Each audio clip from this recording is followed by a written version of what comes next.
आते हैं और हमारे साथ अब हमारे फाइनेंशियल प्लानर्स जुड़ गए हैं जो कि दर्शकों के सवालों के जवाब देंगे। हर्ष रुंगटा, CEO रुंगटा सिक्योरिटीज़, और साथ ही Aditya Shah, chief investment officer JST investment, हमारे साथ जुड़ गए हैं। आप दोनों का स्वागत है और दर्शकों के सवाल हम लेना शुरू करेंगे, लेकिन जब तक हमारे साथ फ़ोन लाइन पर दर्शक हैं आते हैं तब तक आदित्य, शालिनी कुमारी का मैं सवाल लेना चाहती हूँ आपके साथ, और इनको हम कॉल लगाने की कोशिश करेंगे क्योंकि ये 25 साल की एक निवेशक है और इन्होंने अपनी डिटेल्स दी हैं। सैलरी की लगभग 90,000 रुपये है और इन्होंने बहुत बढ़िया तरीके से देखिए अपनी प्लानिंग कर रखी है गोल्स को लेकर। 20 साल में इनको रिटायरमेंट चाहिए और उसके लिए इनको चाहिए 1 करोड़ रुपए। अच्छा, इंटरनेशनल ट्रैवल 5 साल में इनको करना है जिसके लिए इनको चाहिए 10 लाख रुपए। फ़िलहाल कितना इन्वेस्ट कर पाएंगी और क्या कर रही हैं या नहीं उसकी डिटेल्स मेरे पास नहीं है। कोशिश करेंगे कि इनसे बात हो पाए, लेकिन आदित्य बताएं। मैम, सबसे पहले तो गोल्स बड़ी अच्छी बात है कि इन्वेस्टर ने अपने गोल्स जो है उनको पूरी तरीके से अच्छे से डिसाइफर किया है और वो इन गोल्स पर पहुंची है। मेरे हिसाब से ये गोल्स इनकम्प्लीट है बिकॉज 1 करोड़ रुपए में मुंबई में आज की डेट में ही घर मिलना मुश्किल है। 10 साल बाद तो और भी ज्यादा ये बढ़ जाएगा। रिटायरमेंट के लिए 1 करोड़ रुपए इनफ नहीं होगा 20 साल के बाद। ये गोल भी उनको वापस से रिकैलिब्रेट करना हो, ये सबसे पहले। दूसरी बात, अगर आज की डेट में ही ये जो गोल्स उन्होंने दी है उसके लिए SIP का अमाउंट तय करें तो 10% के हिसाब से अगर मैं रिटर्न मानूं तो इन्वेस्टर को अबाउट 45,000 रुपए की SIP करनी होगी। इन्वेस्टर की अभी इनकम जो है वो 90,000 रुपए के आसपास है, तो बहुत मुश्किल होगा मेरे हिसाब से अगर वो मुंबई में रहती है तो 45,000 रुपए की सेविंग कर पाएगी।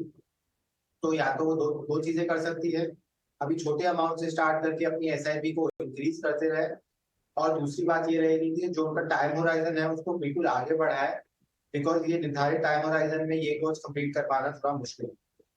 अब आते हैं कौन से म्यूचुअल फंड्स में इन्वेस्ट करना चाहिए। 25 साल की उम्र है इन्वेस्टर की, तो इन्वेस्टर बहुत यंग है, तो थोड़ा सा रिस्क अपने पोर्टफोलियो में इन्वेस्टर ले सकते हैं। तो मैंने 3 फंड सजेस्ट किए हैं। Parag Parikh flexi cap fund, SBI का स्मॉल कैप फंड और UTI निफ्टी नेक्स्ट 50 फंड। इन तीनों फंड में अपने SIP को इक्विटी स्प्लिट करके कंसिस्टेंटली और डिसिप्लिन वे में अगले 15 से 20 साल तक अगर निवेशक इन्वेस्ट करेंगे तो शायद वो अपने गोल्स की तरफ रीच कर पाएंगे। पर 3 महत्वपूर्ण बात ये रहेगी कि अपने गोल्स को रिकैलिब्रेट कीजिए।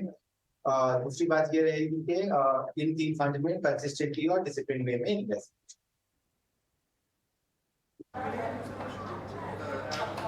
यार तो सारे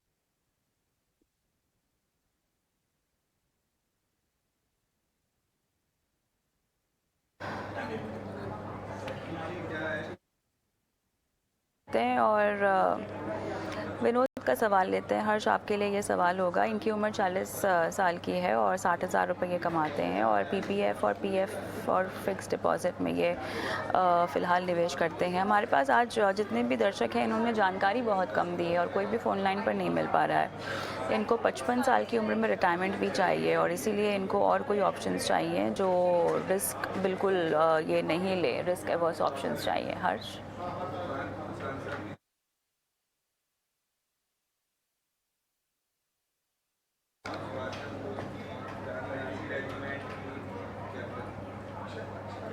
हर्ष, आपकी आवाज़ नहीं आ रही, आप शायद म्यूट पर हैं।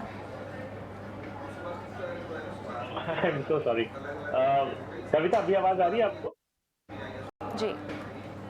ओके, सो देखिए, विनोद जी ने बहुत ही क्लियरली कहा है कि उन्हें रिस्क लेने की क्षमता बिल्कुल भी नहीं है और वो इन्वेस्ट करना चाहते हैं अपने रिटायरमेंट के लिए, जिसके लिए इनके पास करीबन 15 साल है और उम्र अभी आज की तारीख में 40 साल होके ये पूरा पोर्टफोलियो अपना डेट में बना रखे हैं। इन्होंने PPF, provident fund, fix deposit सिर्फ इसी में पैसे लगाए हैं।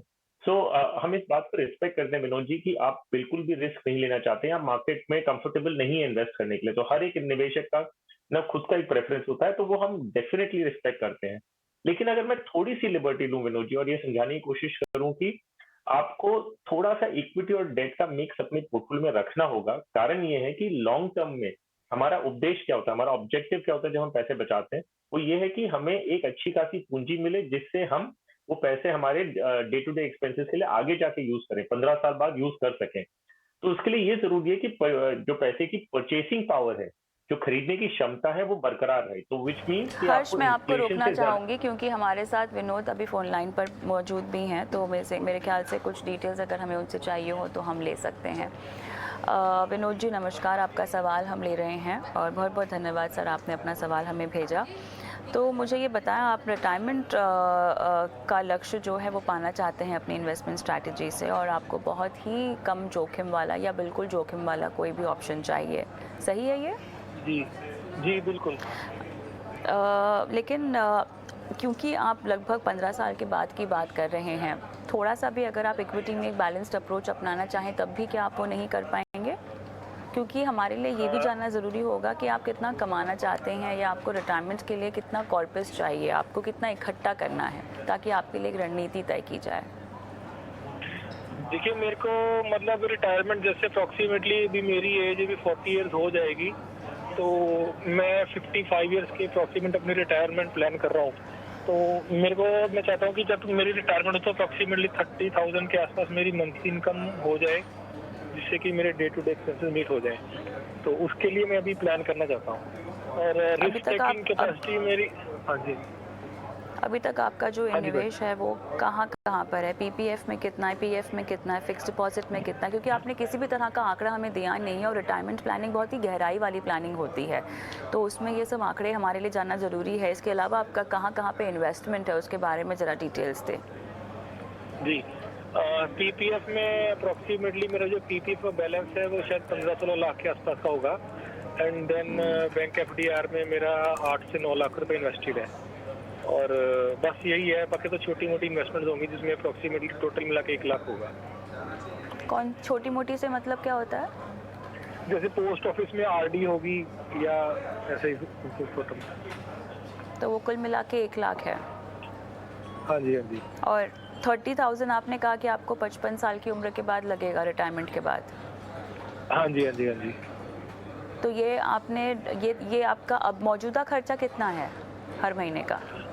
मौजूदा खर्चा यही 30 से 35 हज़ार के आसपास का आता है। बट अभी तो ऐसे है ना कि जैसे बच्चों का भी है तो वो एक्सपेंस मेरे बच जाएंगे, तो मेरे खुद का ही देखना है, तो तब 30 अपना 15 साल के बाद 30,000 रुपये मेरे लिए सफिशिएंट अमाउंट रहेगी 30 के आसपास।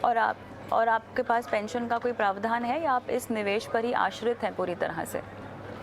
नहीं, बिल्कुल मैं निवेश पर ही आश्रित हूँ, ऐसा कोई पेंशन का प्रावधान नहीं है, बिकॉज मैं कोई प्राइवेट जॉब रेंटल में हूँ, इनकम भी तो नहीं है यहाँ पर आपके? पेंशन का कोई ऑप्शन नहीं है। कोई रेंटल इनकम भी नहीं है आपके?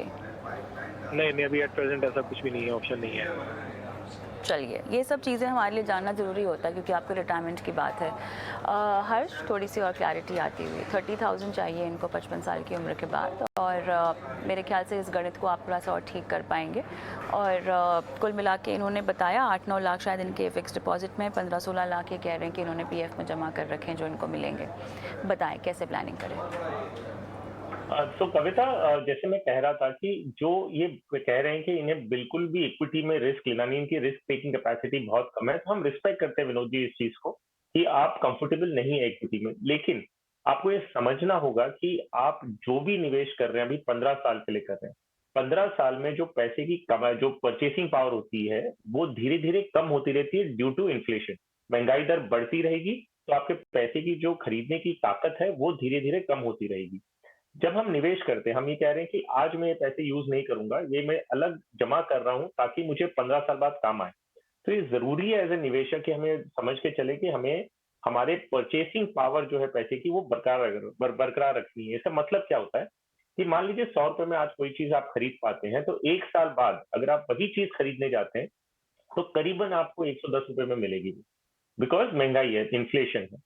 और यही 100 रुपए आज हम खर्चा नहीं कर रहे हैं ये देख के कि भाई हमें 1 साल बाद काम आएगा, वो हम पैसे फिक्स डिपॉजिट में लगाते हैं जहां पे आपको 7% आसपास अगर ब्याज मिलता है, तो वो 100 रुपए 1 साल बाद आपको 107 रुपए बन के मिलेंगे। हालांकि जो चीज आप खरीद सकते थे 100 रुपए में वो 110 रुपए की होगी।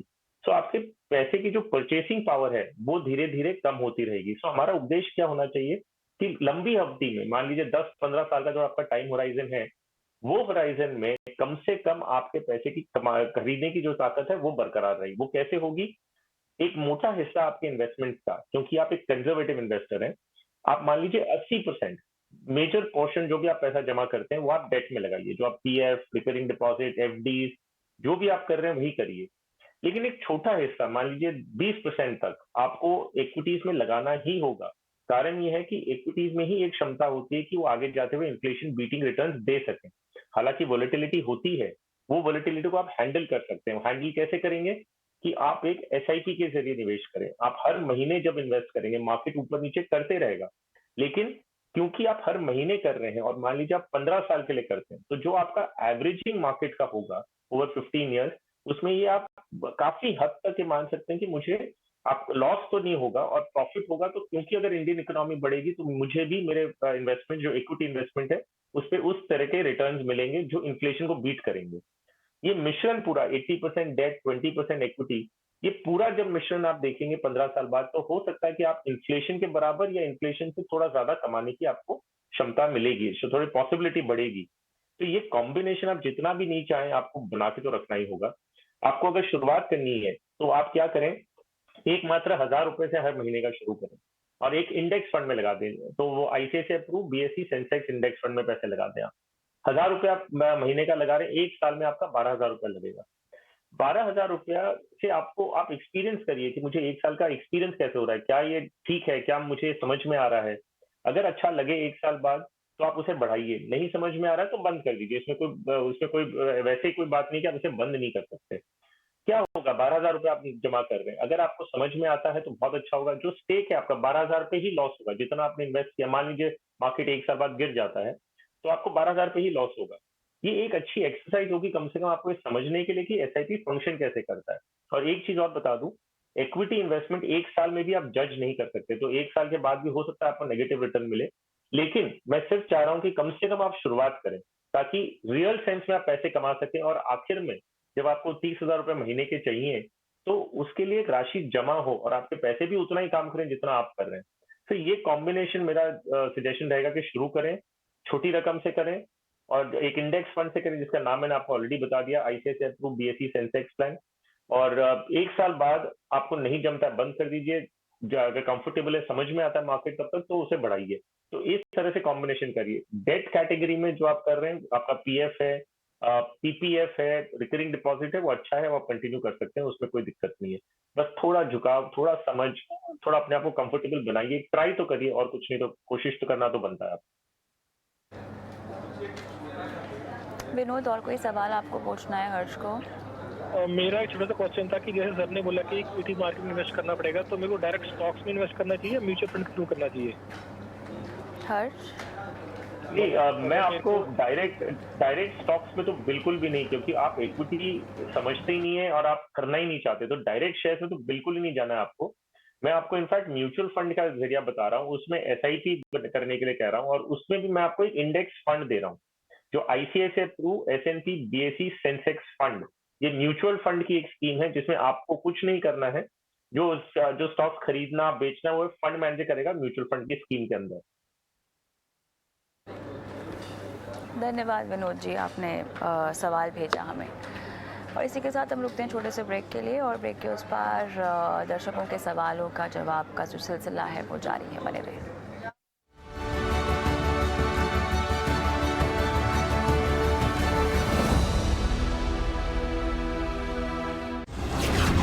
बाय बंधन म्यूचुअल फंड।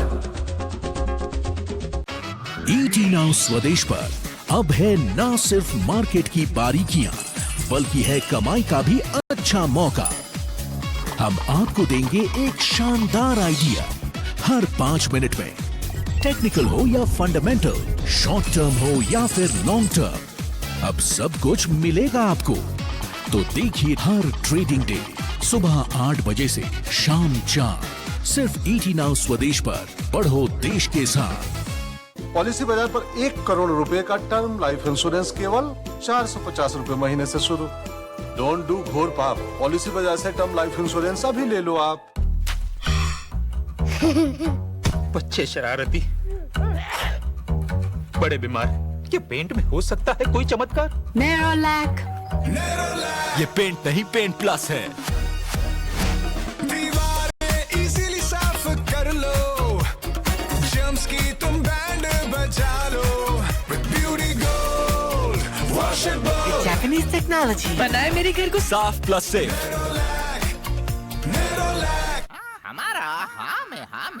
ओके है, क्योंकि हम तोते हैं। लेकिन आपके वेल्थ मैनेजर को ऐसे नहीं करना चाहिए, पता है ना? चुनिए नुवामा। हम करते हैं वही जो आपके और आपके पैसों के लिए है सही। Nuvama, let's do it right.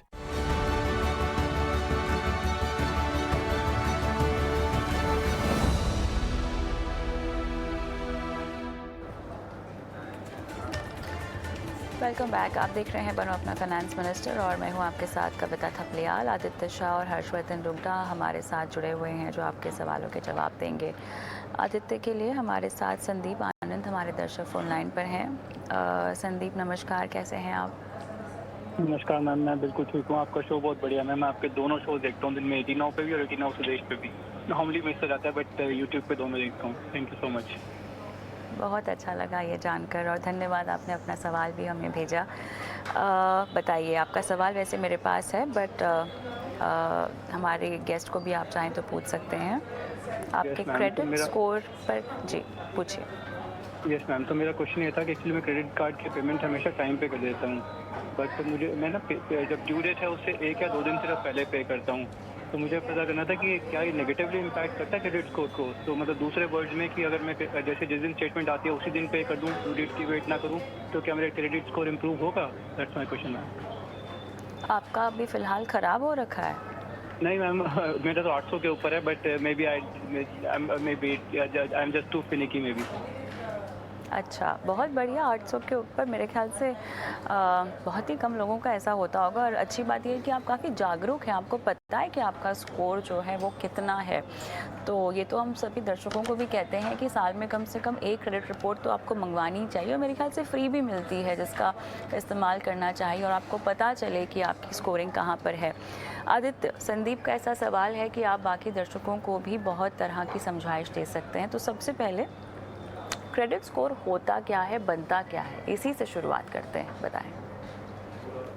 पिछले कई सालों में लोन की अंडरराइटिंग को सुधारने के लिए बैंकों ने एक क्रेडिट ब्यूरो बनाया है जो आपके लोन्स, क्रेडिट कार्ड्स और जो भी आप बैंक से उधारी लेते हैं उसका एक रिकॉर्ड रखा जाता है और उस रिकॉर्ड के जरिए एक क्रेडिट स्कोर तैयार किया जाता है जो कि वेरियस पैरामीटर्स के ऊपर डिसाइडेड होता है कि क्या आपका क्रेडिट स्कोर होगा। क्रेडिट कार्ड एक लोन होता है जो आप बैंक से लेते हैं और अगर आप क्रेडिट कार्ड अवेल करते हैं तो वो आपकी क्रेडिट स्कोर को डिटरमिन करने के लिए यूज किया जाता है। सबसे पहली बात। दूसरी बात, क्रेडिट आपको जो क्रेडिट आपके जो क्रेडिट कल्चर है उसको आपको टाइम टू टाइम सही से सर्विस करना है, यानी कि EMI जो भी आपकी लोन के ऊपर है उसको आपको टाइम से पहले भरना है। यदि कि आप कोई भी EMI मिस करते हैं तो क्रेडिट ब्यूरो जो होता है वो उसको रिकॉर्ड कर लेता है और आपके जो क्रेडिट स्कोर है उसको नेगेटिव इफेक्ट होता है उसके ऊपर और नीचे चला जाता है आपका क्रेडिट स्कोर। जो कि व्यूअर ने अभी पूछा है कि क्रेडिट कार्ड का जो बिल है उसको टाइम से पे करूं या जिस दिन बिल आ जाए उसी दिन पे कर दूं तो क्या क्रेडिट स्कोर पे इफेक्ट पड़ेगा? क्रेडिट स्कोर के ऊपर कोई इफेक्ट नहीं पड़ेगा। आप जिस दिन बिल आए उस दिन पे करें या ड्यू डेट से 3 दिन पहले पे करें। क्रेडिट स्कोर पे ये जरूर इफेक्ट पड़ेगा साल दर साल कंसिस्टेंटली आप 2, 3, 4 साल, 5 साल में ड्यू डेट से पहले बिल को प्रॉपरली पे करते हैं या नहीं। आप मिनिमम बिल पे करते हैं या पूरा बिल पे करते हैं, इससे भी आपका क्रेडिट स्कोर इफेक्ट होता है। तो मेरी गुंजाइश व्यूअर से यही रहेगी, आप क्रेडिट कार्ड के बिल को टाइम से पहले पे कीजिए। टाइम से पहले कब पे करते हैं उससे क्रेडिट स्कोर पे ज्यादा कुछ फर्क नहीं पड़ेगा। और आपका जो क्रेडिट कल्चर है वो सही होना चाहिए। ड्यू डेट से पहले आप पे कीजिए और कोई ऐसी क्रेडिट मत उठाइए मार्केट से जिसको आप सर्विस नहीं कर सकते हैं। अब मोबाइल्स या फिर कोई ऐसी चीज जिसकी आपको रियली जरूरत नहीं है उसको क्रेडिट पे मत खरीदिए, क्योंकि जिस दिन आप अपने क्रेडिट को सर्विस नहीं कर पाएंगे उस दिन आपका क्रेडिट स्कोर बहुत बुरी तरीके से इफेक्ट होना शुरू हो जाए। संदीप, आपको कोई और सवाल पूछना है आदित्य नो, को? Thank you ma'am, thank you so much, thanks Kavita ma'am. All the best. आगे बढ़ते हैं। जडेजा जी मेरे साथ फोन लाइन पे हैं जो कि हर्ष से सवाल पूछना चाहते हैं। सर नमस्कार। नमस्कार। बताइए सर। आईसीआईसीआई प्रू के फ्लेक्सी कैप फंड में आप निवेश कर रहे हैं, एक्सिस के मिड कैप में और एसबीआई के स्मॉल कैप में। 10 साल तक आपको निवेश करना है और इसी निवेश में से कितना आप इकट्ठा कर पाएंगे 10 साल में, ये आपका सवाल है ना? जी जी। ठीक है। किसी खास मकसद से निवेश कर रहे हैं? वेल्थ क्रिएशन के लिए और कुछ हाँ जी।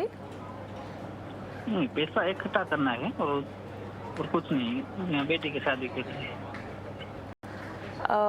तो कितना इकट्ठा करना होगा? कोई खास राशि जो आपके दिमाग में हो, आपके जहन में हो? हाँ, वो मुझे 25 लाख इकट्ठा करना है अगले 10 साल में। 25 लाख, ठीक है जी। कितने साल पुराना इन्वेस्टमेंट है ये? कब से शुरू किया आपने? इन्वेस्ट मैंने किया था 2090 में। हर्ष? 2019 में शुरू किया था। ठीक ठीक। हर्ष बताइए।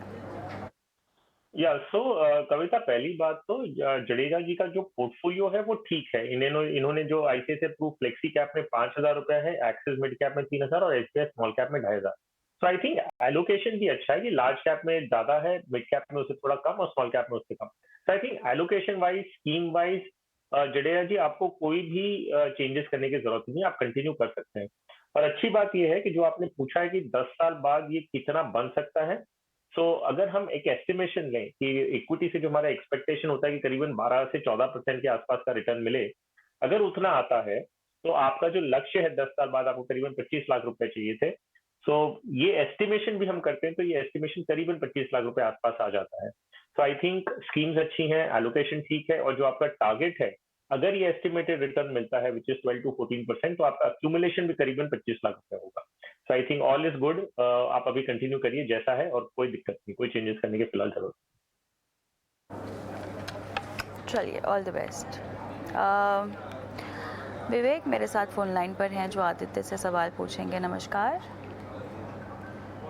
चलिए, इनका सवाल ट्विटर के ज़रिए हम ले रहे हैं और 27 साल की उम्र है इनकी और इन्हें 50 साल में रिटायरमेंट चाहिए। 1 लाख रुपए रिटायरमेंट के बाद ये चाहेंगे हर महीना और 5 करोड़ इकट्ठा करने हैं बच्चों की पढ़ाई शादी के लिए।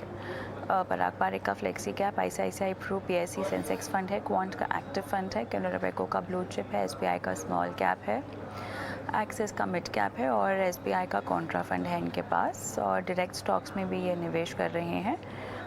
जानना चाहते हैं कि इनकी इन्वेस्टमेंट ऑन ट्रैक है या नहीं। आदित्य। मैम, जो भी अभी इन्वेस्टमेंट कर रहे हैं नियरली अबाउट 31,000 रुपए की इन्वेस्टमेंट कर रहे हैं। अगर इनको 5 करोड़ का लक्ष्य इनका है रिटायरमेंट के लिए तो नियरली अबाउट उनको 40,000 रुपए की एसआईपी करनी होगी। 10% का रिटर्न अगर मैं अज्यूम करता हूँ तो मेरे हिसाब से निवेशक को एसआईपी धीरे धीरे करके बढ़ानी होगी। ये सबसे पहली बात होगी। निवेशक डायरेक्ट इक्विटी में भी इन्वेस्ट कर रहे हैं तो मेरी निवेशक से गुजारिश ये रहेगी कि डायरेक्ट इक्विटी में केयरफुली किसी के गाइडेंस के थ्रू जाएंगे तो बेटर रहेगा। जस्ट बिकॉज सब लोग डायरेक्ट इक्विटी में इन्वेस्ट कर रहे हैं, इन्वेस्ट करने की जरूरत नहीं। निवेशक का जो पोर्टफोलियो है वो काफी बिखरा हुआ है तो निवेशक को अपने पोर्टफोलियो को कंसोलिडेट करना चाहिए। मैंने 3 फंड सजेस्ट किए हैं जो ऑलरेडी उनके पोर्टफोलियो में हैं अभी।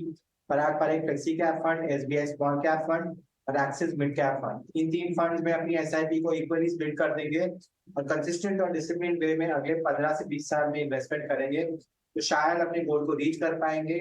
और मेरे हिसाब से मिनिमम तो 10% से हर साल एसआईपी को बढ़ाना ही होगा बिकॉज अभी भी उनकी एसआईपी की जो अमाउंट है वो भी कम है और रिक्वायर्ड अमाउंट्स। चलिए, हमारे साथ फोन लाइन पर ये है नहीं तो इसलिए बहुत सारे सवाल इनके बिहाफ पे पूछे नहीं जा सकते, लेकिन अच्छी बात यह है कि 27 साल की उम्र में इन्होंने इतने राशि की इन्वेस्टमेंट से शुरुआत तो की है। लेकिन जो रिटायरमेंट का लक्ष्य रखा है इन्होंने अपने लिए और उसके अलावा जो इन्होंने कॉर्पस 5 करोड़ का अलग से किया, ये क्या पर्याप्त होगा अगर हम गोल वाइज जाना चाहें आदित्य? तो क्या वहाँ पे किसी भी तरह की रीवर्किंग की ज़रूरत है? क्योंकि 5 करोड़ का लक्ष्य बेटी की शादी और पढ़ाई वगैरह के लिए इन्हें कब तक चाहिए उसकी कोई क्लियर इसको डिफाइन नहीं किया अच्छे से। मैंने अज्यूम किया है कि 23 साल के आसपास की बात चाहिए होगी 27 साल है और 60 साल की रिटायरमेंट गिनेंगे तो मेरे हिसाब से उस टाइम पे 5 करोड़ कम अमाउंट होगी। इसको भी रिवर्क करना होगा एक फाइनेंशियल प्लानर के साथ बैठने के बाद। आई थिंक 5 करोड़ आज की डेट में हो सकता है सफिशिएंट हो, पर अगर आप 6-7% की इन्फ्लेशन गिनते हैं तो उस टाइम तक सफिशिएंट नहीं होगा, तो इसको भी रिवर्क करना चाहिए इन्वेस्टर। चलिए शो को आगे बढ़ाते हैं, सीधा रुख करते हैं निवेश के गुरु मंत्र की ओर।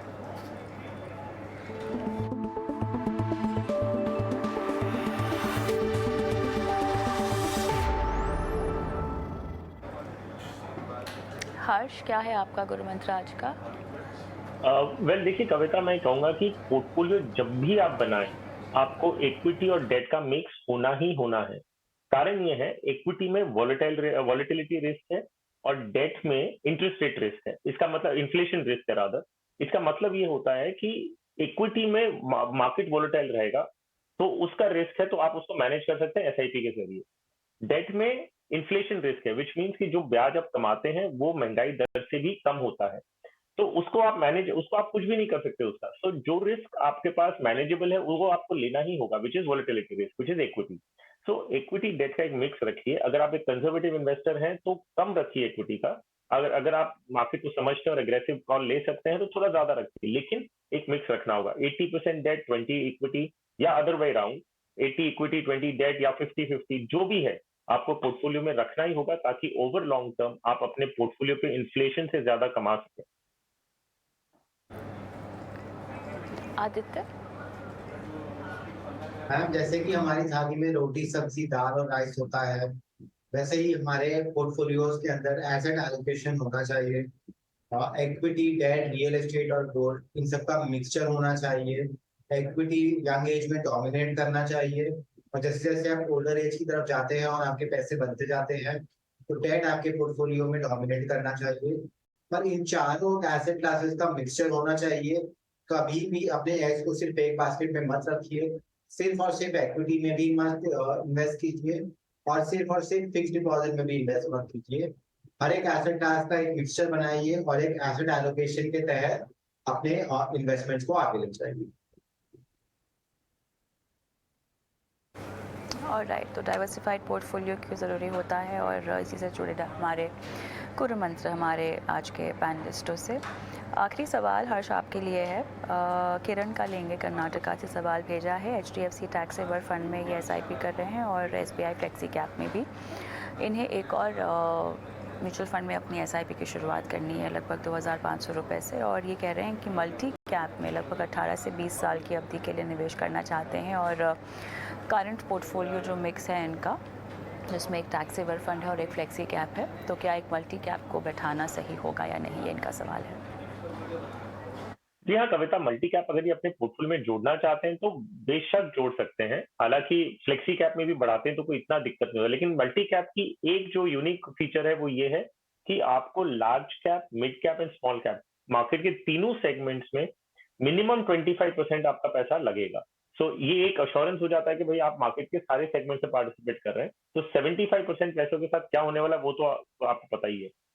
25% जो बैलेंस अमाउंट है वो फंड मैनेजर अपने डिस्क्रिप्शन के हिसाब से कहीं भी इन्वेस्ट कर सकते हैं, तो आपका exposure in all market segments हो जाता है। तो मल्टी कैप एक अच्छी कैटेगरी है जो अपने पोर्टफोलियो में जरूर जोड़ सकते हैं, कोई दिक्कत नहीं है। विद रिगार्ड टू कौन सी scheme, so Nippon India multi cap fund एक अच्छा ऑप्शन है इनके लिए जो अपने पोर्टफोलियो में जोड़ सकते हैं।